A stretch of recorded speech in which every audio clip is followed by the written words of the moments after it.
Hello, everyone, and welcome back to Top of the Standings, where today we're talking about the latest sports news on a Sunday.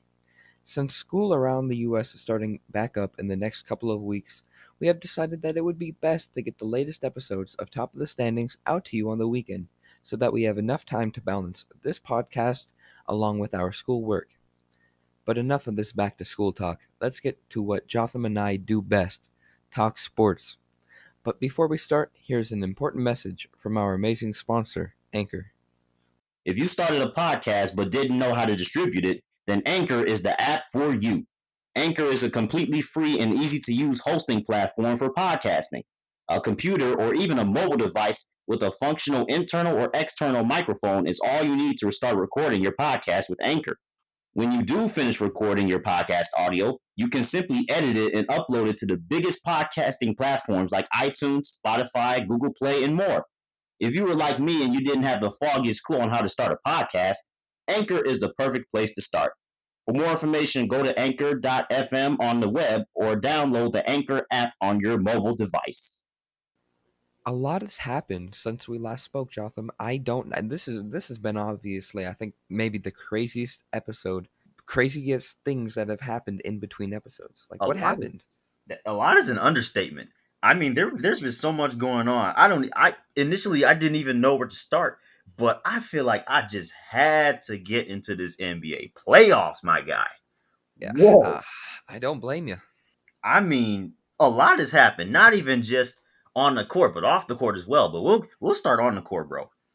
So there's only one undefeated team in this bubble, and that was the Phoenix Suns, who went 8-0 and still got their bubble bursted. Yeah, the sun was not shining when Karis LeVert missed that potentially game-winning shot against the Portland Trailblazers, which then, after he missed, eliminated the Suns out of the playoff. And it's sad because, like you said, they went 9-0. They were playing great. Devin Booker was on his A game, and they still somehow missed the playoffs. That doesn't seem right to me. It's just like, I mean, this season low key has been an odyssey for the Suns because they started off like in November they were like second in the West. Yeah, It was like early in the season. They were doing well, and then they went back to normal ish in the winter, and then the season shut down. Then we get to the bubble. Now they're all of a sudden clicking on all cylinders. Now don't get me wrong, Devin Booker has always been great, but now we see that it started translating into wins and a yeah, good winning streak too. yeah. It did, and I was really impressed because again, we're talking about Devin Booker, but Devin Booker can't win 9 games by himself. So again, the entire Suns roster was just, it seemed like they connected during this time in the bubble and they just decided to start winning. It's funny how that worked. And hey, I mean Monty that earned their coach Monty Williams the coach of the bubble honor. I like how they did the awards because it was, I think it was almost like fitting. It seems like a whole new season. They decided to give bubble awards to, the MVP and players like that. I thought that was pretty cool. Yeah, I did too. I thought I mean if they said that they're going to base the big awards like MVP and coach of the year off of what happened before the bubble. Um, so I thought it was really cool that they did the bubble awards for the 8 games that the teams played. That was a really good idea, man. That was a really good idea. I respect the NBA for that. Yeah, I Um, agree, and I'm not mad at Dame winning MVP. I feel like that that is definitely right. That was the right choice. He has been going berserk this restart. He is almost unstoppable. dude, my man's pulled up like the moon, and just he not only did he shine when it counted most, but he also set the sun. Good one. Yeah, dude. That's the best way I can put it, man. I mean the Suns. I mean, you can't really avoid clouds when Damian Lillard puts them in your face. I mean, it's just like that. The dude was going off between him and Booker.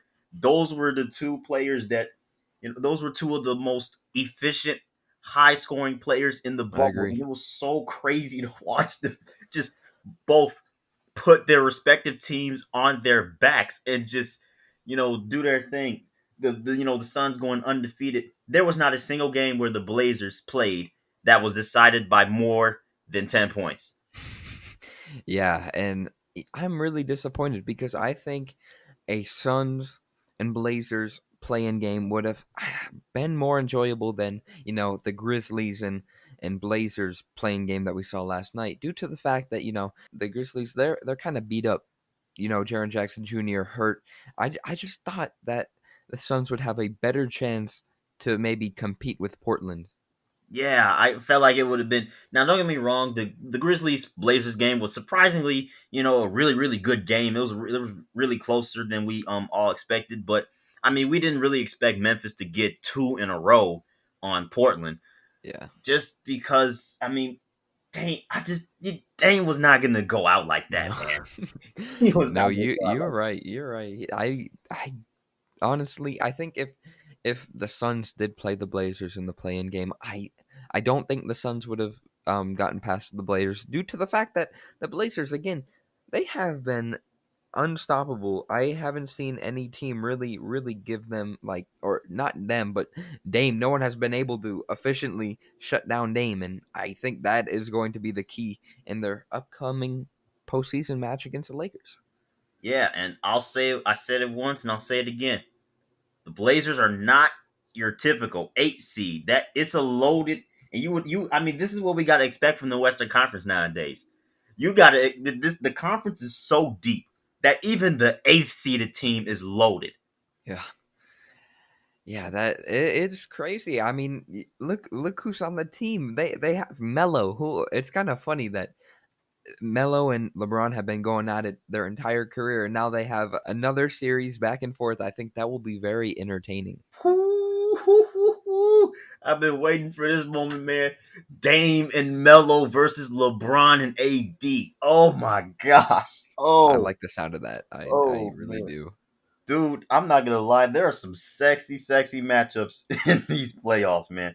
I mean, I I just stated agree. one: Luca, and Kristaps Porzingis versus Kawhi and PG. Oh my god, That's gonna be fun. yes, dude. Oh, how about Jamal Murray and Nikola Jokic versus Donovan Mitchell and Rudy Gobert?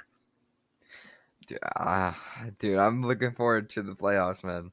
Yeah, and we don't even need to discuss CP3 and the Thunder versus Russ Harden and the Rockets. That speaks for itself, even before the whole Russ and Harden drama. Yeah. Oh my gosh, the Western Conference is going to be good, so good to watch for the next decade. I am saying it right here, right now.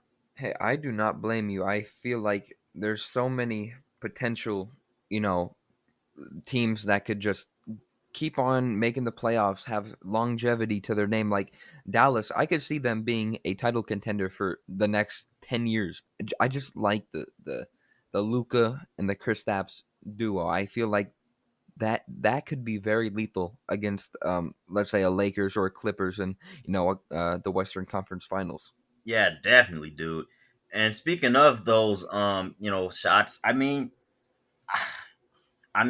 was gonna ask if you wanted to do a bracket, man, but I mean, I feel like my brain is going to be running in so many circles. It's gonna be so tough. I'm gonna have so much fun with this, man.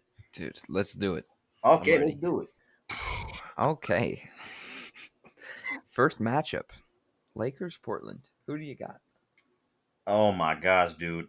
Even the 1-8 matchup, I've Yeah. never seen such a tough 1-8 matchup in my life, man.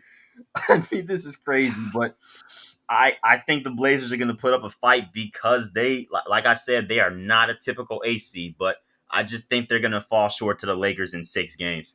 I just feel like Ooh. LeBron and AD and the bench, Avery Bradley and even Caruso surprise. Yeah. I just feel like the Lakers are just going to be a bit too deep for the Blazers, even though the Blazers have some really good players and Damian Lillard. Hey, you mentioned the Lakers bench.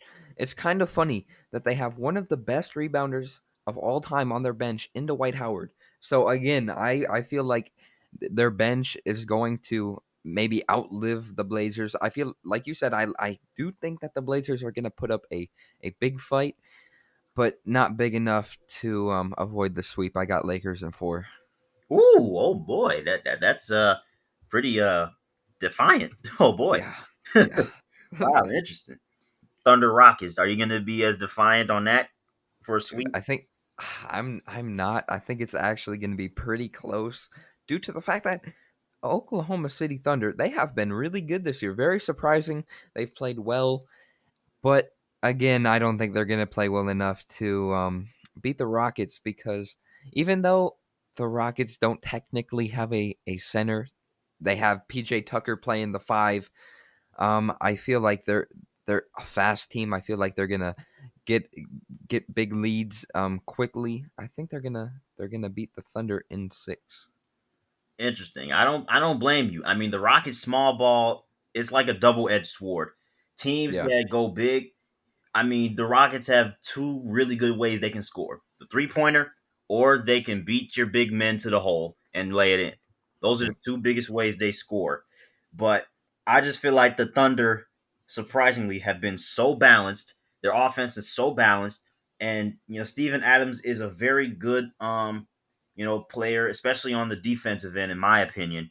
And I think the Thunder are going to take this in 7. I see Russell Westbrook might not be able to play early on in this series yeah. because of that It's true. injury Yeah, in game 1.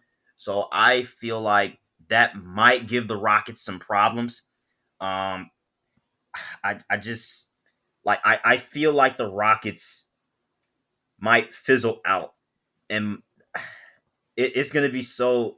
I feel like it's going to be so tough to watch them lose games. I feel like they're going to have one of those games where they miss 23 pointers or something like that.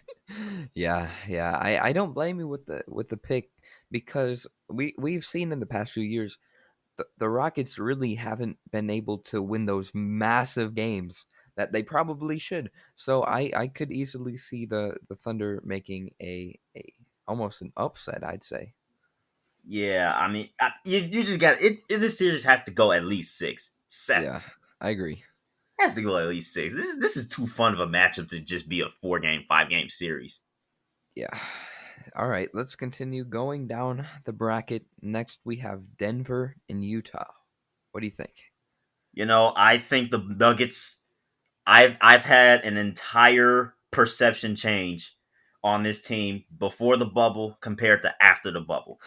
Dude, Ball and Michael Porter Jr. have showed out, and they just made a deep Nuggets team even that much deeper. And I think that makes them a championship contender. And I just flat out don't see the same thing in the Jazz. I love Donovan Mitchell. He's the face of the Utah franchise. Rudy Gobert, probably the most impactful, player on the team, especially with Hmm. his defensive performances. But I just feel like the Jazz are really inconsistent with their play. I So agree. yeah, I mean, I have to go Nuggets in 5. I like the pick. Personally, me, I love the Nuggets big lineup. I just love Jokic playing at guard and Bobo playing at forward. I think that is going to almost confuse the Jazz because how do you play defense against Jokic and Bobo in the same starting lineup? You don't. And I feel I just as similar to what you said, I do feel that the Jazz are very inconsistent. I feel at sometimes almost overrated, especially earlier in the season. Yeah, I just feel like they should have played better than they actually were. They got Mike Conley. They traded all those assets for Mike Conley just to get them to the 6th seed. So I don't see them putting I do see the series being pretty exciting, but I do have Denver in 6. I agree. I like the pick. Nuggets. I feel like they just have too deep of a team for the Jazz. Simple as Yeah. that. Next, we have the Clippers and the Mavericks. Oh boy. Um, I think this series is going to be on the shoulders of Luka Doncic. Yeah, That's I the agree. first thing I'm going to say. This series is going to ride on Luka. If he balls out, the Mavericks are going to win. If he doesn't put up more, than 20, 25 points per game, I don't think the Mavericks stand a chance. And the Clippers, we all know them for being probably arguably the deepest team in the NBA. Kawhi, Hmm. PG, Zubac, Beverly, all those boys, Harrell, Lou Will. The team is so deep. I don't know how the Mavericks can stop them, particularly on the defensive end. We know that the Mavericks can score. They are probably the most efficient offense in the league. But I'm skeptical about that Mavericks defense, how they can hold up, Yeah, because PG can go off at any moment. yeah, he sure can. And like I personally do think that the Clippers have the deepest bench in the league, and I don't think anyone comes close. Mm, wow. Okay. I like it. I mean, I can't disagree with that. Like I said, Clippers, that roster is nasty. We knew it as soon as Kawhi and PG joined the team, that Yeah. team was going to be nasty. But um, I think Luca will give the Clippers some problems, but I still think the Clippers are going to win the series in six. I just think that team is too deep for the Mavericks. Okay, my thoughts are very similar. I think Luca will have a big series, but not big enough to beat the stacked LA Clippers bench lineup. Anything that the Clippers have, I just feel like the Clippers are going to win in five.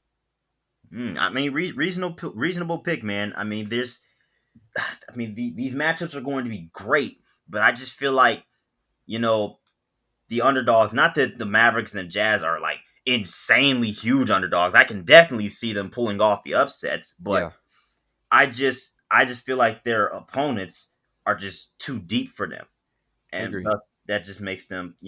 I think they're going to lose the series because of that. Yeah, I don't blame you, and I think everything you said was on top because I feel like, as I said earlier, no one's bench comes close to the Clippers, and I feel in the NBA you need a good bench to succeed, and I don't see much of a challenge put up by, let's say, the Mavericks bench to the Clippers. I just see a big difference there, and I feel like that will be the key to maybe a Clippers potential finals run. Yeah, I agree, man. I mean, bench depth is a really important thing in the NBA, so I wouldn't be surprised to see the Clippers make a big run. But we shifting to the East Coast now. Yeah, we are. I think, unfortunately, we're gonna have to start with probably the most predictable and easy series to pick. I'm sorry, me being an Orlando native, I'm hurt by this, but I don't see Orlando putting up the slightest of fight against the Milwaukee Bucks. I got Milwaukee in four. I don't blame you at all. Even as a Magic fan myself, I don't blame you for predicting the inevitable sweep. I definitely think the Bucks are going to win this series. If they don't, that's going to be the most embarrassing thing I have seen in the NBA since the 3-1 choke by the Warriors. Yeah, I would. I agree 100%. Yeah, but I mean, I feel like the Magic will get one game just because the Bucks might take their foot off the gas for one game. But I, I could I see don't that. I don't see them. I just man, like realistically, it's going to be a sweep. But I'm going to sit here and say that Markel Fultz will have one game where he goes for 30, and Wow. he and that would be the game, the only game that the Magic win. Other than that, I'm seeing 30-point blowouts on the forecast.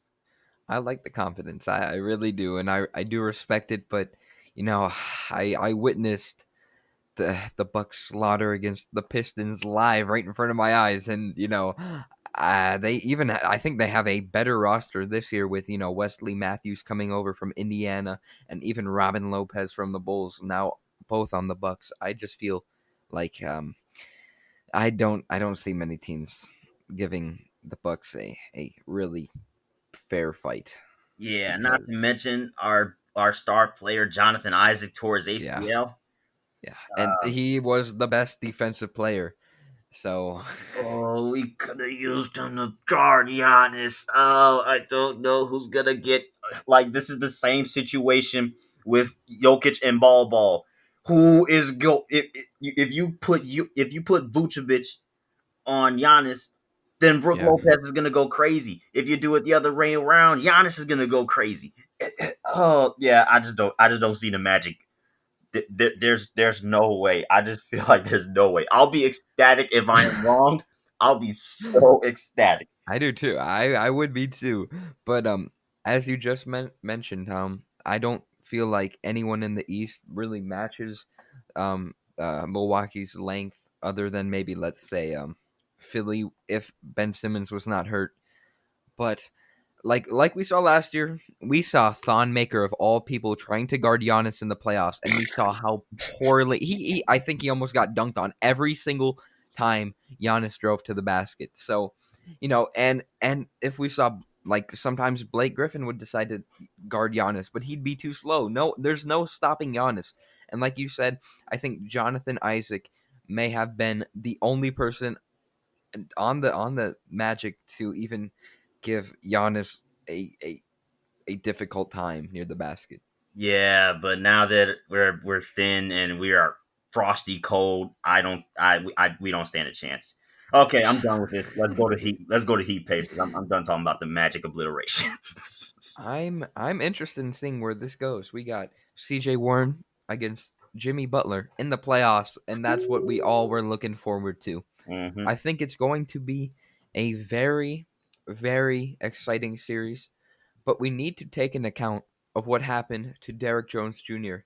hmm this weekend. I'm saying, if he comes back, I feel like Miami has a really good chance to beat the Pacers. But again, if he doesn't come back and he's not healthy, I and if TJ Warren continues to go on his hot streak, he's been on fire during this restart in the bubble. I feel like Indiana will move on and beat Miami in 6. Interesting. I would like to see the Pacers pull this off, but I feel like even without Derrick Jones Jr., the Miami Heat are still the better team in my eyes. With Bam Adebayo, the one of the candidates for NBA's most improved player, Jimmy Mhm. Butler, he's really fit into the team leader role. Tyler Hero's been well, a hero at times, Yeah. and I feel like they've been they've been the Heat have been a really good balanced team. They haven't been they haven't been bad at all.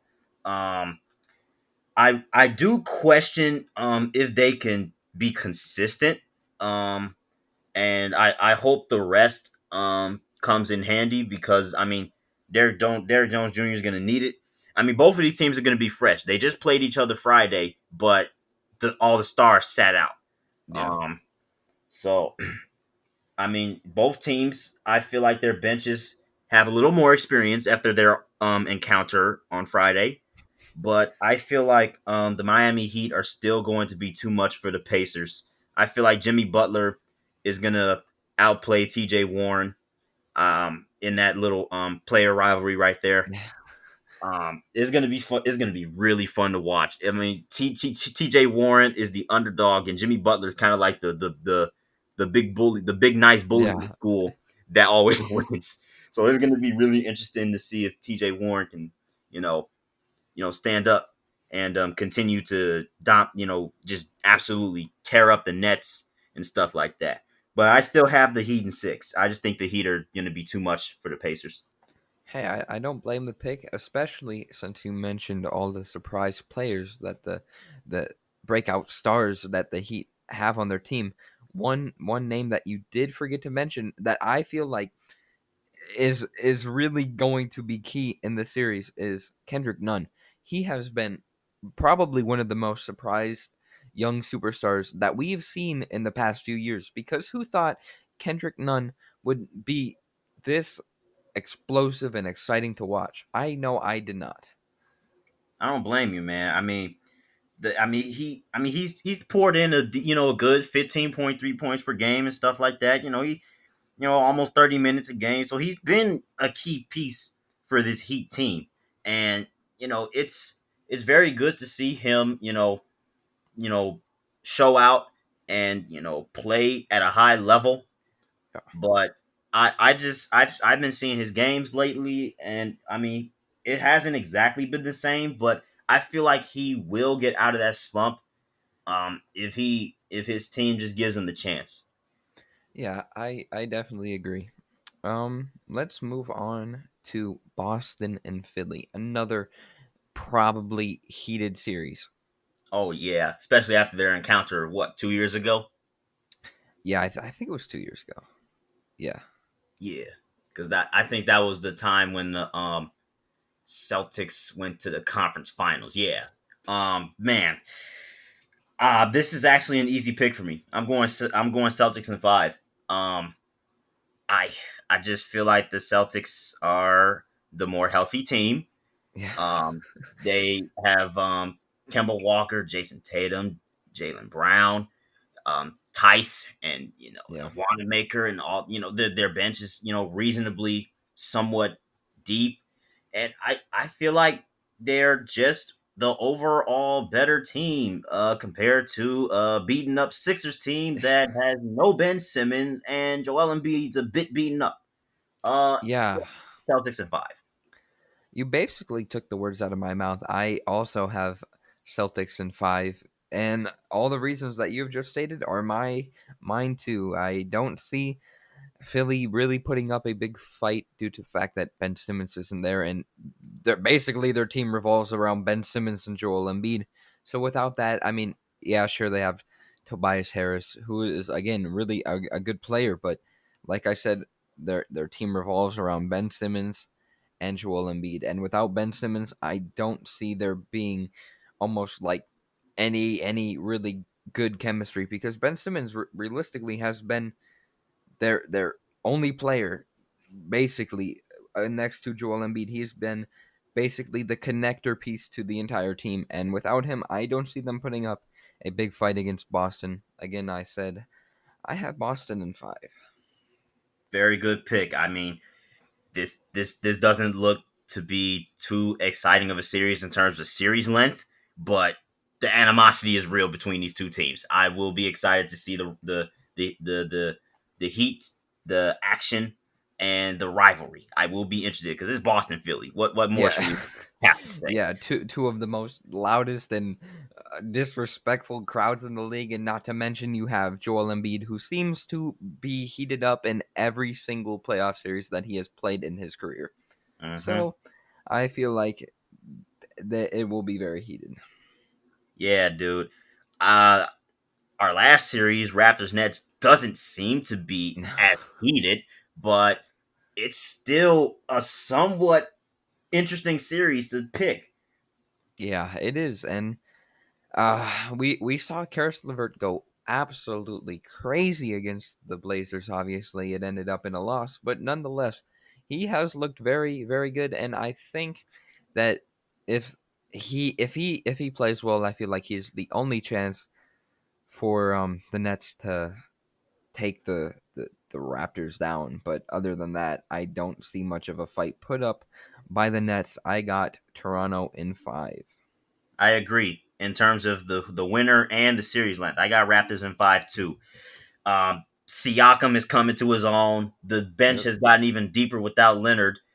So more players have started to shine, including the addition of OG Anunoby. He wasn't there. I don't believe he was there for the last playoff run because he was injured. Yeah, he But had that appendix injury, so he was out basically the entire playoffs except for the finals, I believe. yeah, and now that he's here, Kyle Lowry's here, Fred Van Vliet is here, Pascal Siakam is here, Serge Ibaka is here.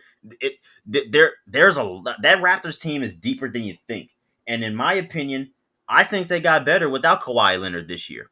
I Hey, really I do. don't blame you at all. I feel like they again, like you said, have gotten a lot better, and I feel like even their star players like Fred Van Vliet and Pascal Siakam have also improved since Kawhi has left. Yeah, I mean Kawhi. I think he left his claws in Toronto. I think he left an impact on that team when he left, because I feel like last year, I mean, there's no denying that he was, doing a lot for the team, carrying the team in the postseason. He did a lot for the Raptors last year in that championship run. So I think those players sitting back watching him, watching Kawhi do his thing, I think they learned a lot from that, and how to be, I think they got a win, like a winner mentality out of Kawhi Leonard. So I think that's really going to help them make a deep playoff run. I think they're, easily going to dispose of the Nets. I don't see the Nets without KD and Kyrie. Not that either one of them Yeah. were going to play in this playoffs, but I mean, I just feel like without those two, um, the team is still good. Don't get me wrong; they jumped the Magic one spot, but I don't think they're going to put too much of a fight up against the Raptors. Yeah, I 100% agree. Yeah, I mean, but it should be a very intriguing, playoffs. Not just because of the matchups and the absolute, the absolute airtight closeness in terms of who's a contender or who's not, but also the fact that we're going to be talking about the NBA playoffs in the first quarter of school and not the fourth. Yeah, it's definitely something that everyone's gonna have to get used to, and I think it will be a very crazy and one of the most memorable playoffs that we've seen ever. And you know what else has been very memorable and What? crazy? The first week of technically the 2020 NHL playoffs. What happened? What has been going on? Mayhem. That's the only word I can come up with. Absolute mayhem. Um, the games have been absolutely close. I mean, there were so many one goal games, and that it started the very first game. It Yeah. was what, five overtimes by the Blue Jackets and the Lightning. Five overtime. They almost played three whole hockey games. The game was so long they had to push back the next game into the early morning. Yes, and they technically had their own seventh inning stretch. They played 7 periods basically. I think they played technically 8, but 7 periods. That's crazy in a game. That I couldn't believe what I was witnessing in front of my eyes, and not to mention the stats. We have some packed stats going on. And first, I think we got to talk about the goaltenders because I've never seen anything like that. I don't think I have either, even though I couldn't watch the game because the power was out. But I see the stats, and I just think to myself, what type of history did I miss out on? Yeah, you definitely missed out on some great goaltending because we have the Blue Jackets goalie Corpusalo had on 88 shots, he saved 85 of them. 85 saves. That is again unheard of, and he obviously broke the record for most saves in an NHL game Oh with my! 85s. I've never seen another goalie even get close to maybe let's say 60 or 70. That is crazy. Wow, wow, dude. Any other crazy stats? Did any of the skaters break any records? Yeah, yeah. Seth Jones, he broke the record for on ice time in one game with 63 minutes and 55 seconds. Wait, He wait, wait, wait, played, wait, wait, wait. He was over. He was on the ice for over an hour. yes, and that again is unheard of because he broke the record. I promise you I would not be able to skate over an hour in one game. I couldn't do it. I think my legs would just fall apart. I don't know how he did it. Oh my gosh! I couldn't even roller skate for 30 minutes straight, and these guys out here skating for over an hour. Oh my gosh! Oh man! Dude, Wow. that was one of the craziest playoff games I've ever seen. And unfortunately, even though the Blue Jackets recorded 85 saves, somehow they lost because the Lightning won in the fourth longest NHL playoff game ever, 3-2. Yeah, I know it was a bit salty for you to watch because I know how much you dislike the Lightning. Um, Yeah.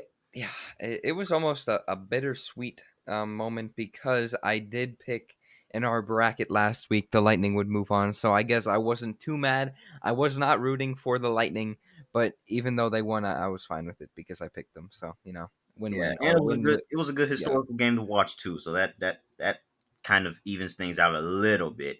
But the rest of the series, you know, some have been a little crazy to say the least, and that's just an understatement. I mean, with the first two games of Flames and Stars, especially the second one, those were some crazy games. Crazy. I mean, the Flames came that like it was the middle of like late in the third period. They were down 2 goals and they scored two quick ones on the Stars. And I'm thinking, oh crap, we gonna go to overtime again, another overtime game in the NHL. And the Stars said, nope, we gonna score with 30 seconds left. I'm like, what is this game? What is this league? What is this postseason? I've never seen anything like this before, and I'm here for the excitement. I really am. Oh yeah, definitely, dude, definitely. But I will say that I mean, for right now, I think Golden Knights Blackhawks is in the dust. I think that's pretty much settled. There, I don't. I 100% agree. But one thing I do have a question about Yeah. what is your friend saying now? Because you you mentioned last week that he said the Blackhawks would give the Golden Knights a a a tough playoff matchup. What is he saying now? Dude, I'm gonna let him form his thoughts, and I'm gonna let him calibrate his excuses on why he made that insane pick. I will wait until the sweep is official. But dude, I mean, hey, the Blackhawks have made it close. One game Yeah. went into overtime, and actually, I think both of their games was overtime. Wait a minute, Last night no, the Golden Knights won 2-1 in that wasn't an regular overtime game. time. So it was again like you mentioned it has been really close. hmm So it wasn't like they've won the games. They've won 3 games Yeah. by 4 goals or more. But still, I mean, if you're up 3-0, you're up 3-0. Yeah. Uh, Yeah. yeah, I think we do have a sweep incoming, but the only one. yeah, the only one, and I think that's almost surprising because from what I've seen by the Coyotes, they aren't going down without a fight, and I No, like to see that. no, they made that series against the Avalanche really interesting. If they can win Game 4, oh boy, watch out, watch out. Yeah, I agree 100%. And I was kind of disappointed in the Flyers in Oh my game 2. gosh. I never expected them to get blown out 5-0 after we saw what they did in the qualifying, or sorry, the round robin games. I especially against the Canadians, Oh my 5-0. dude, when I was watching the game and I could just see the frustration pouring out of the Flyers. I could just see it, dudes slamming their sticks on the walls in Yep. frustration. I could just see the looks on the players' faces. I'm just like, what is going on? And it was only Game 2. The series is 1-1, but that felt like a huge that was like the biggest momentum swing in the series I have ever seen in my life. I've never seen such an early series swing so so large. The Canadians of all teams, the Montreal Canadiens. Yeah. I was very surprised because almost like as I said earlier, the Flyers were really good in the round robin, but also when I was watching, it was not exciting. They did not look motivated to win the game even in the slightest. They were just hoping the game could get over as fast as possible. So it was almost boring for me to watch because I think we knew the winner by the second period. Yeah, and I mean, think about it. Let's put it in this perspective, Drew. The Canadians in this series have 6 goals. The Flyers only have two. Yeah. That is a problem. That Yeah. is a problem. That's And almost tonight, confusing. yeah, and tonight the Flyers better get it together because if the Canadians take a series lead, that's going to be scary. That is, and I don't know what I would do if I was a Flyers fan, especially maybe even you. You picked them to win the cup. Oh my gosh! If the Canadians win this series, if Yeah, they find a way to win this series, I'm going to cry next week. dude, I would not blame you. And you almost have two reasons to cry because the Bruins are up 2-1 on your Hurricanes and my Stanley Cup winner. So, two two Dude, questionable picks so far. speaking of Tuukka Rask is gone. Good one, good one. Yeah, but dude, I would have thought, now that Tuukka Rask is gone, top goaltender candidate, I would have thought that we would have put up more than just one goal. I mean, I understand the backup is not a slouch, but seriously, come on, man. Yeah, I think you need to expect better from Peter Mrazek as well because he played phenomenal in the qualifying round, Hmm. and this so far in the series against the Bruins, he has not looked the greatest in my opinion. No, he hasn't. Especially, and I think what set me off was that little baseball tap into the net. Uh, Yeah, those hurt, man. that hurt. Um, I mean, we had a chance late to tie the game and stuff, but just couldn't get it done. I I will be on my heels tomorrow night. Um, yeah, I don't think I can afford to go down 3-1.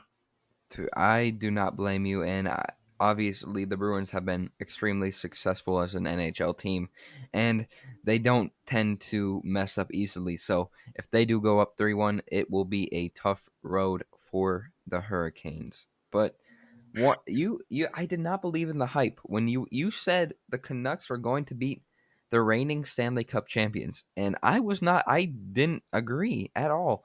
But now I see why you made the pick because the Canucks they played extremely well, and to my surprise, I got one thing to say. Canuck, Canuck, Canuck, Canuck, Canuck, Canuck, Canuck, Canuck, Canuck.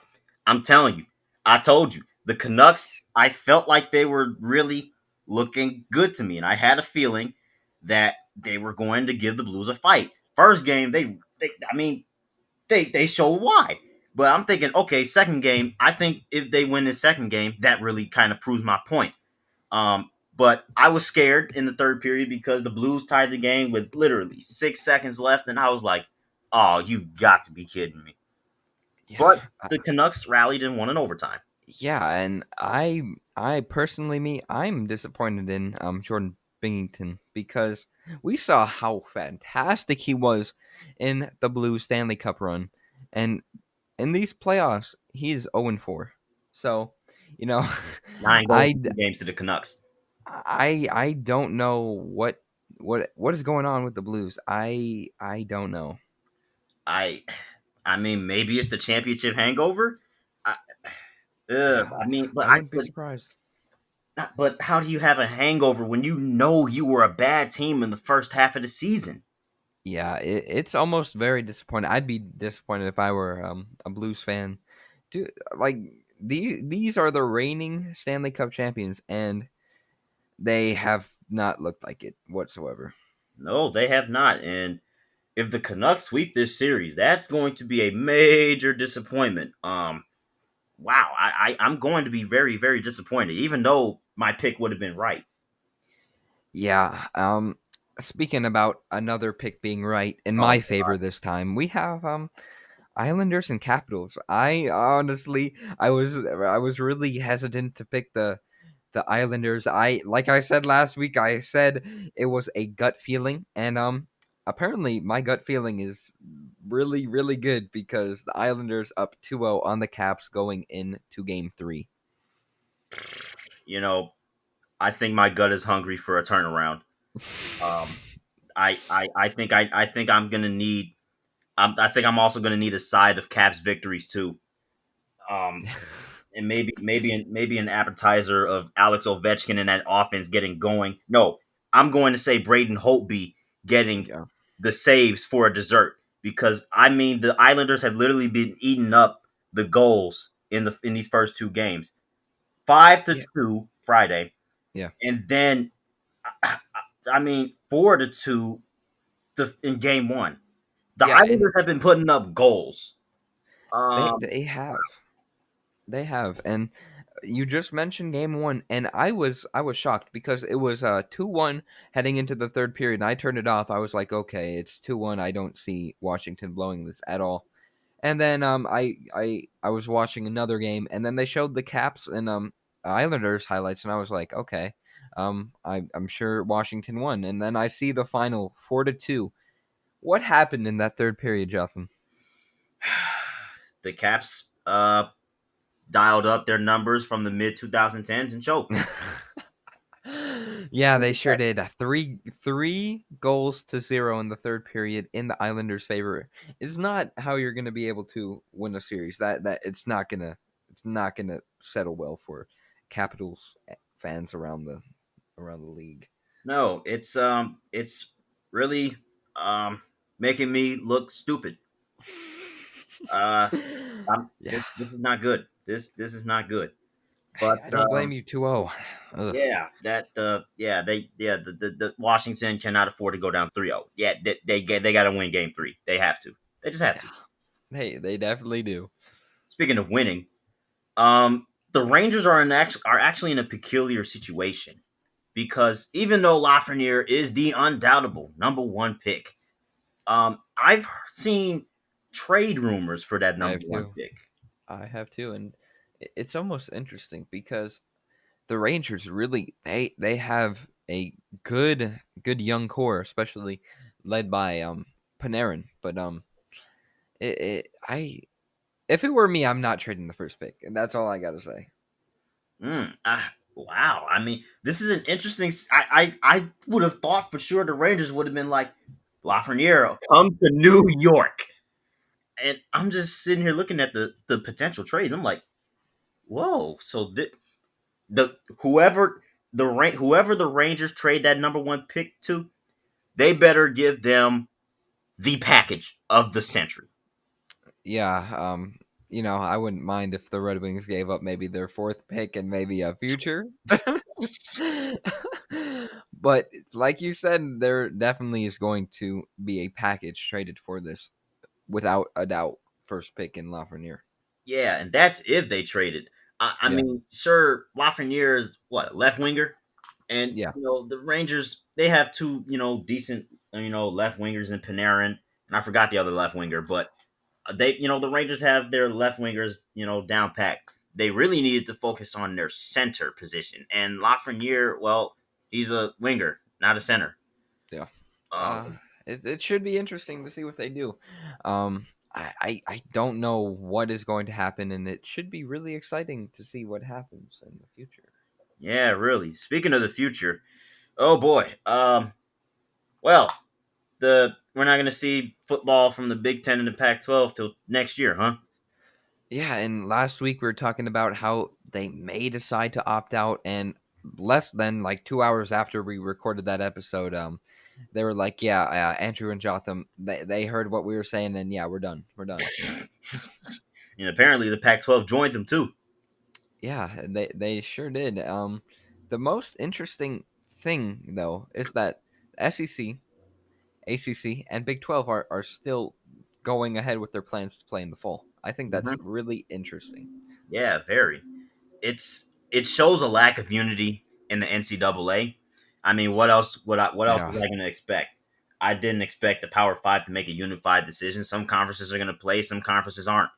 But I think the Pac-12 has a good reason to do this because their conferences are in states that are hotspots, like yeah, California. Um, and Stanford just cut 11 sports. They had to cut 11 sports. A school with as much prestige and as much academic prestige and as much money as Stanford had to cut 11 sports. That is a bad message for other schools because Stanford, I mean, it's Stanford. I mean, yeah. they make a name for themselves for a good reason. It should definitely show you that it is not going to be promising to see sports in the meantime for any Pac-12 conference, any team out there. I don't like I if you see Stanford of all schools cutting 11 sports, you shouldn't expect sports in general in the Pac-12. Oh no, I mean it's bad. It's scary for the Pac-12, man, and it might even stretch to basketball too. So that's you know it's it's scary, man. I mean, this virus is no joke in the sports world. They're really gonna have to, manage this and do what they can to really return safely in their Yeah, standards. definitely. And yeah, I don't know what college football fans should expect. Maybe Alabama go going off again this year since they don't have as much you know I'd say competition due to the fact that two of the biggest conferences are not going to be playing this year. So who knows? Maybe we'll see Alabama go back on the reign. Hopefully not. Yeah, But we'll have to see. that's what I have to say for college football. Yeah, but hey, I mean, like we said earlier, there's still three conferences going. SMU and TCU are gonna, for the 100th time, they're gonna fight for that skillet. Um, on September 12th. So I mean, hey, we have a game on the schedule at least. Yes, college football is back. Yeah, with big quotation marks around it. Yeah, uh, yeah, Yeah, it's not looking promising.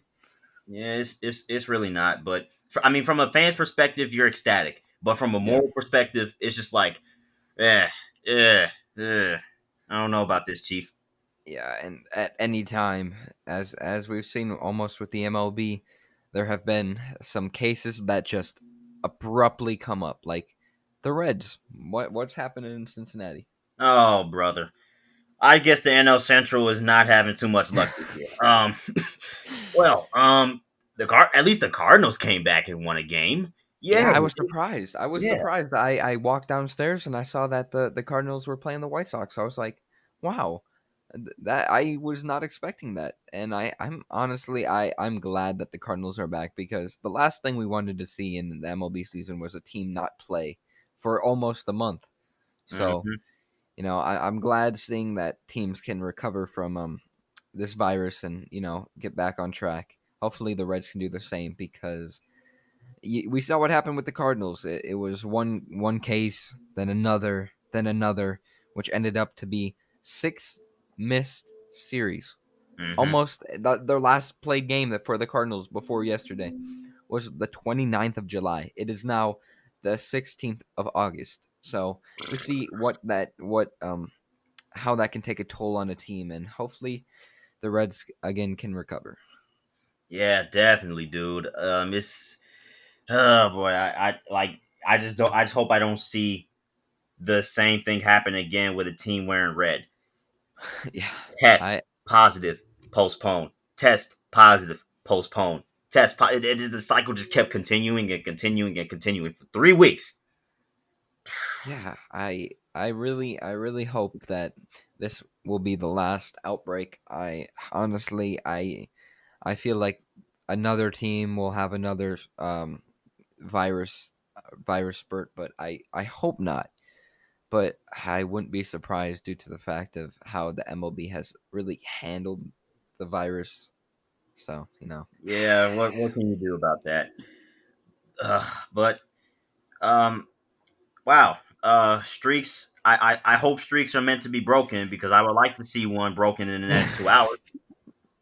Me Wow. too, man. I don't want to see the Cleveland Indians win 20 straight games against the Tigers because that just is not a sound I like to hear. 20 straight wins against the Detroit Tigers from the Cleveland Indians. Wow, that I don't know what to say. I don't know how a team has that much of your number. They have your entire number. They don't have a slight. They don't have a tiny piece of your number. They don't have a half of your number. They have your entire number. And it, of what I've seen in this series between the Tigers and the Indians, it doesn't look like the Tigers are going to break out of it. To be honest, they just haven't. Their bats haven't came around. Probably because they had that off day on Thursday. Because again, they were supposed to play the Indians. That didn't happen and they're in a slump, and I hope they can get out of it. Yeah, and I agree. The Indians, they have all 11 of those digits plus the one at the beginning. I mean, dude. it, I didn't realize there was a streak like that until you told me about it, and I was like, whoa! And then I see Shane Bieber go out there and just dominate. I'm just like, oh brother, what is? Oh, okay. Um, and they're gonna have this game on ESPN too. So, oh boy. Dude. We may see. I mean, I hope we see the Tigers get back on track. They have Michael Fulmer, a former AL Rookie of the Year, who has not looked great this year. He has a 6.35 ERA. So I hope the Tigers can get out of it, and I hope they can get out of it on ESPN and show the world that they are not as bad as they seem. Because 9-9 isn't all too bad in a 60-game season. Yeah, not for now, but when you lose Yeah, the last four games, yeah, I mean that takes a toll on you. it But definitely does. yeah, hopefully, you can avoid going under 500 for the first time since the first game of the season. Dude, I hope so, man. Yeah, dude. But like we said, man, surprises everywhere. Um, the Baltimore Orioles are second in the AL East That's funny. with a winning record. With a winning record, they are 12-8, 7 in their last 10. They have won. They jumped the Rays. I don't know what's going on. And the Red Sox are last in the division, by the way. Oh my gosh. This is like 2014 all over again. I don't know. I mean, we saw last year how Chris Davis had like 32 at bats without even getting a hit. So I'm glad he has refound himself, and I'm honestly glad they're playing well because I have nothing against the Orioles, Mm-mm. especially when they're in the division with the Yankees and the Red Sox. So Oh you yeah, know, any other team in the AL East, right? yeah, yeah, Oh my definitely. God. But what if I told you that the best team in Texas is not the Houston Astros, but the Texas Rangers? I think Dodgers fans would be very pleased to hear that news. Oh yeah, they're not only are they leading their own division, but they're seeing that the Astros are 500 and literally in the middle of the pack. Yeah, that's I I would say that's not surprising, but it is because they have been the powerhouse of the MLB in the past 3 years. So Mhm. it is it is surprising to see. It really is. Yeah, no, I mean these divisional races, we've been saying it for the past few weeks, is going to go down. But seeing this, just hearing some of the weirdest things, Orioles in playoff contention, the AL Central actually being a legitimate race, the Marlins leading the NL East a quarter way into the season, the Cubs having the highest winning percentage in the league, 13-5, .722 winning percentage. Dude. That's almost funny because when you look at the NL Central, you can see that this virus has taken a toll because St. Louis has only played 7 games, That and the Cubs have 6 more wins than they have played games. So, you know, that should tell you something. dude, that tells a lot. It can tell you that if this season is going to be canceled, the Cubs are going to throw verbal indirect hands at both the Cubs, the Cardinals, and the Reds. Yeah, and I'm kind of disappointed in this division. I thought it would honestly be the most, you know, exciting and tense division. You got Christian Yelich on Milwaukee. You saw how the Reds loaded up in the offseason, getting Mhm. Nicholas Castellanos. They have Trevor Bauer Castillo, their pitcher, who has been phenomenal. And we're seeing that the Cubs are running away with the division, which is if I was a fan of the NL Central, I would be very disappointed. Yeah, because in the preseason, I was thinking to myself, outside of the Pittsburgh Pirates, this looks like a legit close division. This looks like it could be a legitimate race. But yeah, you're right. So far, it has been disappointing from a good game, from a good race Yeah. perspective. But I'm not complaining as a Cubs fan. I'm not complaining. Hey, I know you aren't, and I wouldn't be either. Yeah. But man, I did ask you a really cool trivia question last week, didn't I? Oh yeah, yeah, yeah. This one was very, very difficult, and I've heard from some of the viewers that they just had no idea due to the fact that there could be so many different combinations. So again, tell us the question. So the question I asked last week is, what is the NHL's most frequent playoff matchup that does not pit two original six teams against each other? See, I almost got lost listening to that because I have no clue at all. Yeah, dude, I understand how it's such a tough question because the original six only makes up a fifth of the league. There's 25 other teams, soon to be 26. Yeah. Let's go. Yeah, I and you said that these two teams have met 22 times. Yeah, I don't know. 22. Do you have any idea? Do you have any idea? It's not original six. Let's go with like a weird one. Let's go Florida Panthers against uh, uh LA Kings. I don't know. Whoa. That's Yes. that Yes. 22 Stanley Cup Finals. Yes, it's 22 Stanley Cup Finals. I'm saying it right here. The Kings and the Florida Panthers have been to 22 Stanley Cup Finals. No, I'm kidding. Let's go Florida Panthers against dude, I don't know.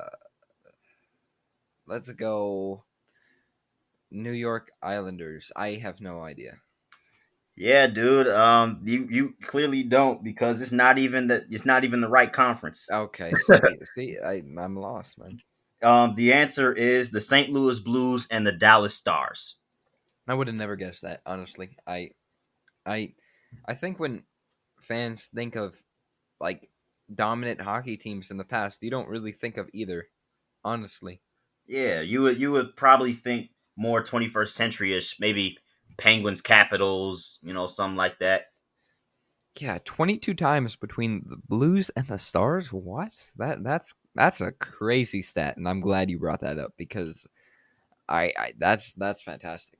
Yeah, you think they'll make it 23? No, I don't. I mean, I think that would be very ironic if they do. I think that would be awesome if they did, but I don't see that happening this year, unfortunately, Yeah, for the stats sake.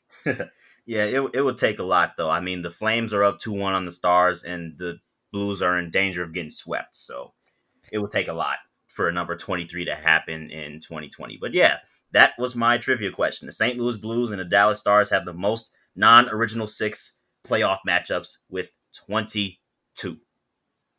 Yeah, I that was a fantastic question. Hmm. But now on to my question. We have another NHL trivia question. This one is I guess fitting for this year. So, what are two NHL teams that originated in Canada and moved to the US? Hmm. Yeah, I'll give you a hint. These two teams are currently playing each other in the playoffs this year. Oh wow. Yeah, Hmm. That's interesting. it is. And one is one of these teams formerly were a team that is playing right now, which that may be very confusing what I just said, but this team it was alive in two generations. It was once the team it is now, and then they expanded to a different state, and now they're back where they used to be. If that makes any sense whatsoever. So basically, it was an identity swap at times. Yeah, somewhat. Yeah. Whoa. This is a tough question, but you just need to go through each of the playoff matchups, and see which one you think are two expansions, and if they both came from Canada. So Oh boy. Okay, I'm gonna have fun with this history. yeah, mine are very history related. If you haven't found out, but yeah, I'll read it one more time. What are two NHL teams that originated in Canada and moved to the U.S.? These two teams are playing each other right now, currently in the playoffs. Wow, that should be fun to uncover next week. But man, as usual, we covered a lot today. It seems like the deeper we get into this podcast, the juicier the storylines get. Dude, I'm looking forward to what comes next because as we've seen every time we get off recording, something crazy seems to happen. So let's hope something happens this week that we can cover next week. Yeah, definitely. And we got some playoff hockey right after we get off. So I mean, hey, it's a double win-win. Yeah, it really is. Yeah, definitely should be fun, man. But same time next week. Yes, sir. And yeah, if you guys enjoyed, please be sure to give a 5-star rating on Apple Podcasts and Google Podcasts, and on YouTube. Leave a like, leave a comment, subscribe. Um, I follow us on all of our social medias: Twitter, Instagram, Facebook. Do all that, and yeah, this has been Top of the Standings. Thank you for listening. We really do appreciate it, and we'll see you guys next week. Peace. Peace. Peace.